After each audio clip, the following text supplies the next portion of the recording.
Hello, Eagle fans. I'm Ernie Harris, and in this week's episode of Coach's Corner, I'm joined again with Coach Mark Pemberton, head coach for the Rhea County High School Golden Eagle football team. Coach's Corner airs once a week, and you can watch and share the video via our website and also on our YouTube channel, Facebook, Twitter, and Instagram pages. Make sure to like and follow us for new content. Coach's Corner is proudly sponsored by First Bank. Community banking gives you the win, the local team that cheers you on. Local bankers who know your name and celebrate you and all life's big wins. To experience the First Bank difference, visit 1525 Market Street in downtown Dayton or call 423-775-1522. First Bank, member FDIC. Well, Coach, Friday night's win over Soddy Daisy Trojans, 38-14. Your first thoughts on it? Well, obviously, it's great to win the region. That was a big win for us as far as playoff seeding goes. It puts us in the driver's seat as far as home playoff games. Always good to beat Soddy. We'd had a lot of success against them my first 4 or 5 years, and they'd beaten us the last two. So glad to get back on track against them. 2 years ago they beat you, I believe, 17-14. Last year, another close one, 14-7. That one seemed to sting a lot. It left a bad taste in a lot of the players' mouths, as well as your own, I guess. It did, and I think our guys, probably the ones that were coming back, marked this one on the calendar a little bit. They knew we should have won that one last year, and I think they wanted to finish, especially the seniors, get that region championship their senior year. Finish strong and get the region title. You're now 8-0 after the win, Friday night's win at Soddy. The beauty of it was a road win. You won at Soddy. So right. That also maybe feels a little better, right? It does. It does. Anytime you win, it doesn't matter home or away, it feels good. 38-14. You start off in deficit. They scored first early. They actually marched down first drive in like 10 plays, put it in the end zone, went 70 yards. Perhaps a lot of fans might have been feeling a little deja vu from the previous year, but your guys responded really well. I mean, it's usually a filling out process early in ball games. I think our guys after that score settled in and did a really good job. The first score and the last one they had in between, they had very few yards. Correct. Of offense. So they did a good job on the first drive. I think after that we got in rhythm defensively and shut them down. Yeah, we were definitely going to touch on that a little later. As far as numbers goes, Soddy got across the goal line with 8:25 to go in the first quarter with an 8-yard TD pass. Went up 7-0. You guys answered a few series later with 5 minutes later. 3:04 left in the first quarter. Cole Ruling comes on, your place kicker, sophomore place kicker, hits a 26-yard field goal, Coach. Yeah, Mr. Automatic. That's what we call him. But, he's a solid kicker for us, done a great job all year. That's in his range, and he knocked it right through the middle. It was a very nice kick.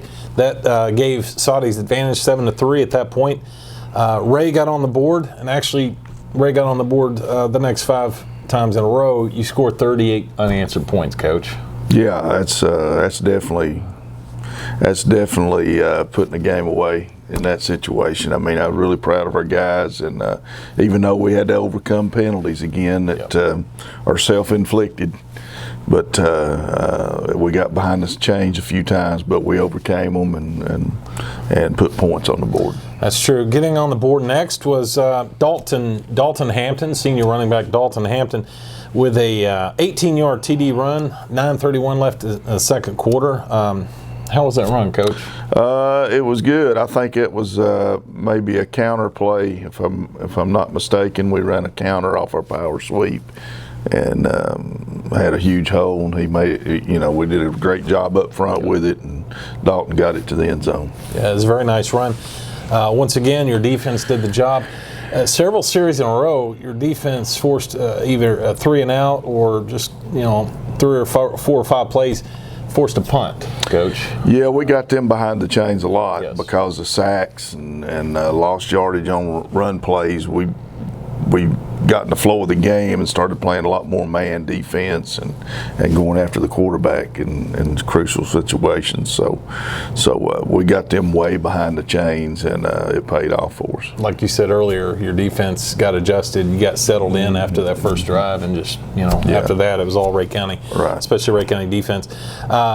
After that, it was 10-7. You took the lead with 9:31 in the second quarter. Dalton Hampton, they scored 3 times in a row with Coach. Next score was 3-yard touchdown run, set up beautifully with freshman quarterback Caleb Martin's 3 completions, his only 3 completions of the night. On that drive, he hit Hampton twice for 27 and 12-yard gains, and then he went to Ethan Davis for a nice 18-yard gain down to about the 10-yard line, I believe. So. Yeah, had a couple of really nice catches in that. Dalton made a good catch over the shoulder down the middle of the field, and then Ethan made a jumping catch, a heck of a catch while getting hit to keep the drive alive. So I think Dalton, like you said, scored from 3 yards out on a little power sweep, but that was a nice drive. After that, it made it 17-7 Ray County. No one else scored. That was the halftime score, 17-7. After that, you took it down. First series, 9:13 left in the third quarter. Dalton got number called again, 15-yard touchdown run, set up also beautifully by Davis and Hampton. 30 back-to-back runs. Hampton actually went 36 yards and then followed by, Davis went 36 yards down the sideline, and then Hampton went 26 yards to set up the next score, Coach. Yeah, that was we had a couple of big plays on that. And I will say this, our first drive of the half, they picked us off. That's true. Our defense did a great job of bowing their necks and keeping them out of the end zone. And after that, we got on a roll again offensively and started putting points on the board. Yeah, it was Martin's only pick of the night, and they got it around midfield. And like you said, your defense. And I think there was a personal foul penalty in there too that knocked it down a little closer for them, but our defense, they continued to hit them for lost yardage, and we backed them up. They had to punt, and then I think we drove it down and scored. That's right. Made it 24-7.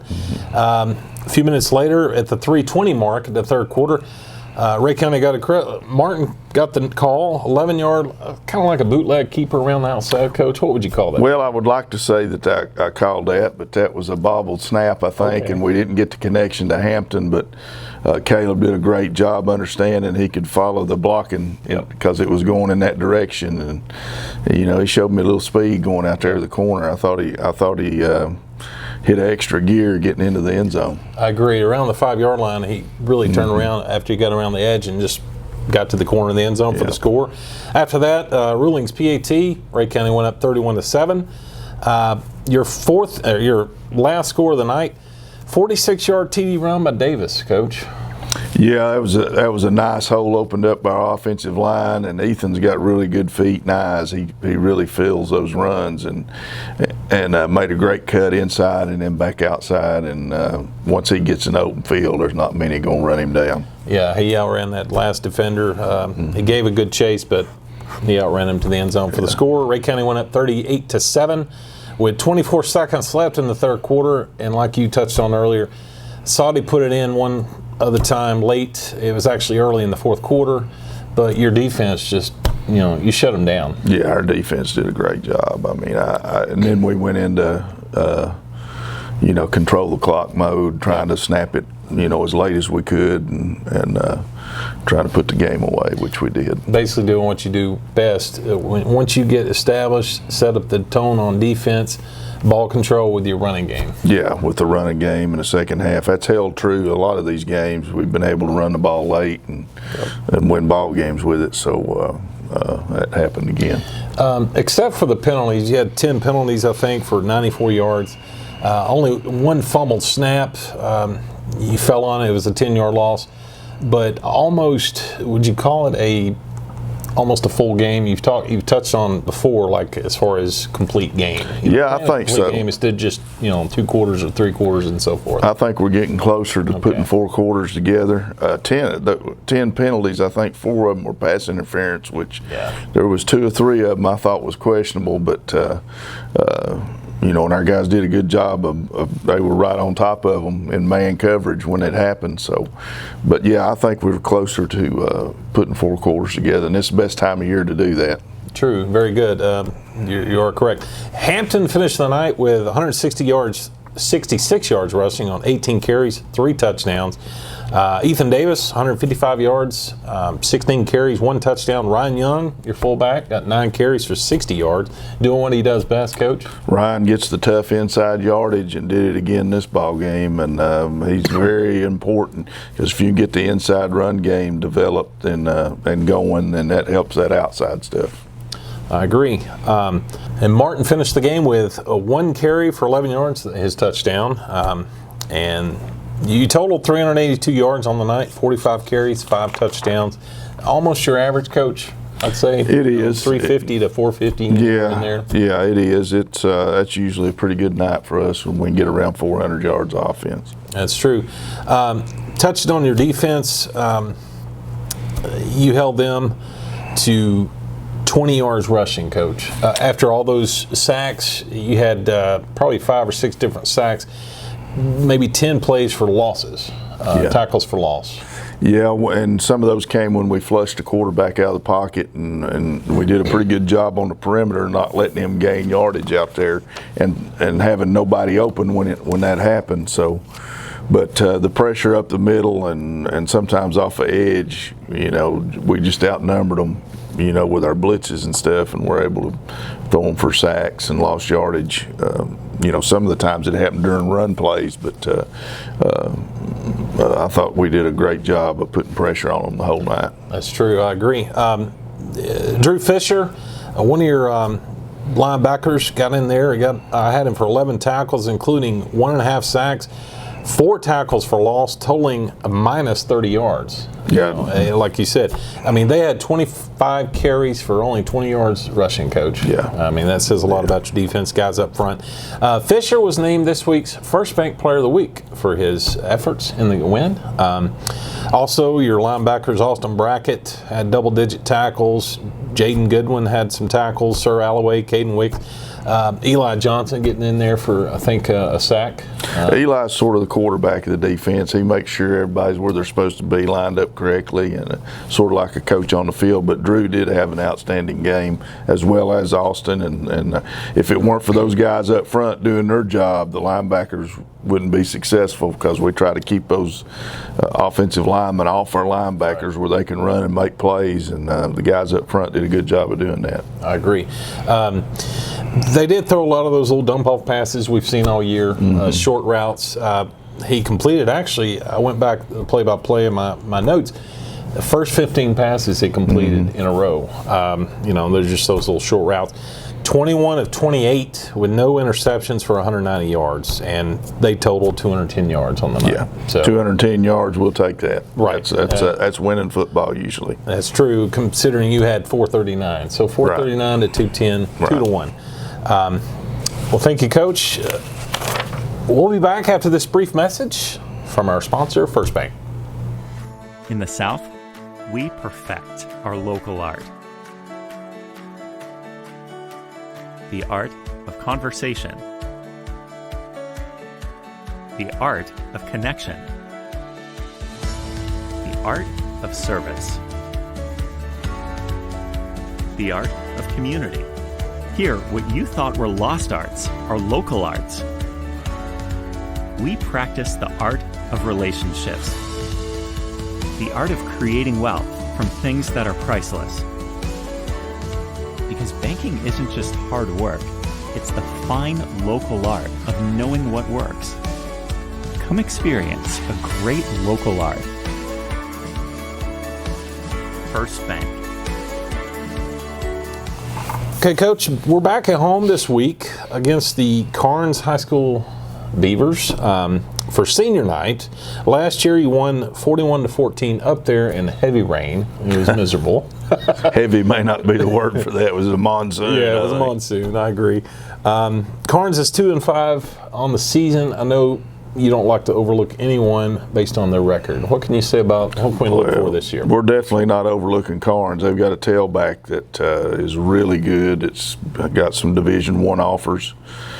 in 2 separate ball games. In each game, he's rushed for 300 yards and scored 6 touchdowns. You know, so we got a chore in front of us to get him stopped. And if he's successful, they're successful. So we got to do a good job stopping a run and preventing him from having a good ball game. Does he have just breakaway speed, strength? You know, both. Breaks tackles. Both. He's a big kid that can run and you know, has some power and obviously can run away from you too. So we got to do a good job at the point of attack and not let him get into the secondary. You know, because he can run. Okay.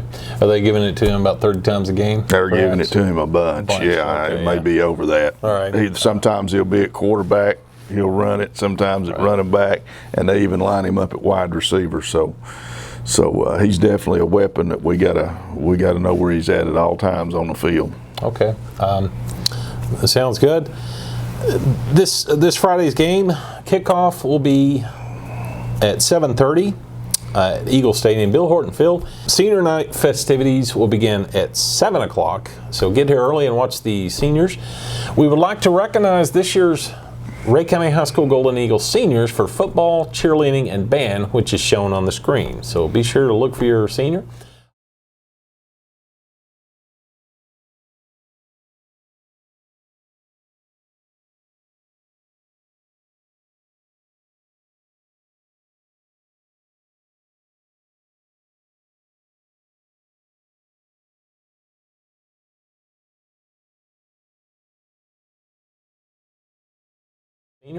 I want to encourage fans to attend the games, but if you can't attend, like and follow the Herald News Facebook, Instagram, and Twitter pages for score updates. Thank you, Coach, and thank you for our sponsor, First Bank, for our support of Coach's Corner and community in our community. If you're looking for a bank that cares about the community, they're located at 1525 Market Street in downtown Dayton, or give them a call at 423-775-1522. Thank you to the Eagle fans for watching. Tune in next time to the Herald News Coach's Corner, sponsored by First Bank. Also, be sure to watch next week. We may have a special guest. I'm not going to tell you who it is right now, but be sure to watch and tune in next week.